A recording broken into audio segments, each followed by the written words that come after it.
नमस्कार मित्रांनो, स्वागत आहे आपले SP प्रश्न संचमध्ये। व्हिडिओला लाईक करा, चॅनलला सबस्क्राईब करा आणि बेल आयकॉनवरती क्लिक करा।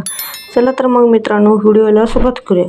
कोणत्या ग्रहाला हिरवा ग्रह म्हणतात? या प्रश्नाचे पर्याय: 1 मंगळ, 2 नेपच्यून, 3 बुध, 4 पृथ्वी।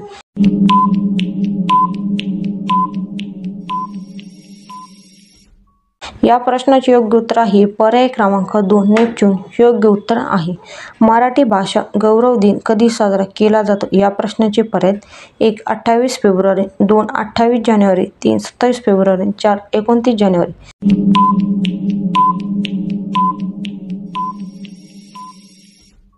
या प्रश्नाचे योग्य उत्तर आहे पर्याय क्रमांक 3 27 फेब्रुवारी योग्य उत्तर आहे। जगातील पहिला घड्याळ कोणत्या देशात बनवले होते? या प्रश्नाचे पर्याय: 1 इंग्लंड, 2 जपान, 3 भारत, 4 अमेरिका।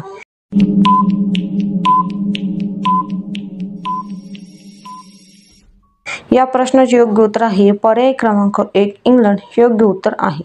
कोणत्या प्राण्याला गुलाबी घाम येतो? या प्रश्नाचे पर्याय: 1 मांजर, 2 कुत्रा, 3 घोडा, 4 हिप्पो।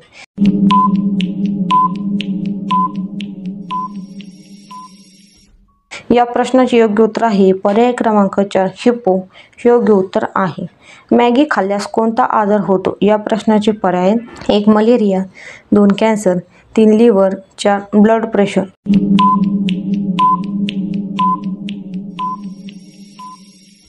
या प्रश्नाचे योग्य उत्तर आहे पर्याय क्रमांक 3 लिव्हर योग्य उत्तर आहे। चिंचेच्या बिया भाजून खाल्ल्याने कोणता आजार पूर्णपणे बरा होतो? या प्रश्नाचे पर्याय: 1 डोकेदुखी, 2 शुगर, 3 चरबी, 4 कॅन्सर।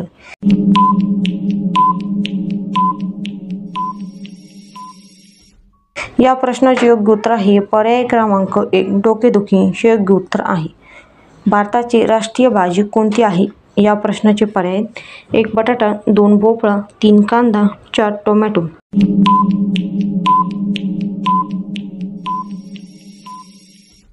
या प्रश्नाचे योग्य उत्तर आहे पर्याय क्रमांक 2 भोपळा योग्य उत्तर आहे। कोणते फळ फ्रीजमध्ये ठेवले तर विष तयार होते? या प्रश्नाचे पर्याय: 1 द्राक्ष, 2 नारळ, 3 केळी, 4 टरबूज।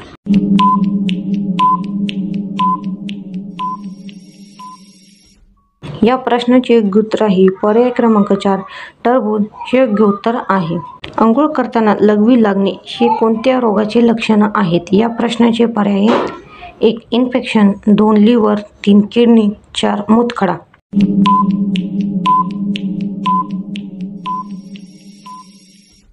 या प्रश्नाचे योग्य उत्तर आहे पर्याय क्रमांक 1 इन्फेक्शन योग्य उत्तर आहे।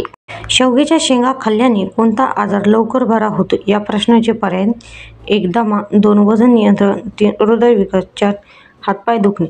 या प्रश्नाचे योग्य उत्तर आहे पर्याय क्रमांक 3 हृदयविकास योग्य उत्तर आहे। धन्यवाद मित्रांनो, व्हिडिओला लाईक करा, चॅनलला सबस्क्राईब करा आणि बेल आयकॉनवरती क्लिक करा। धन्यवाद।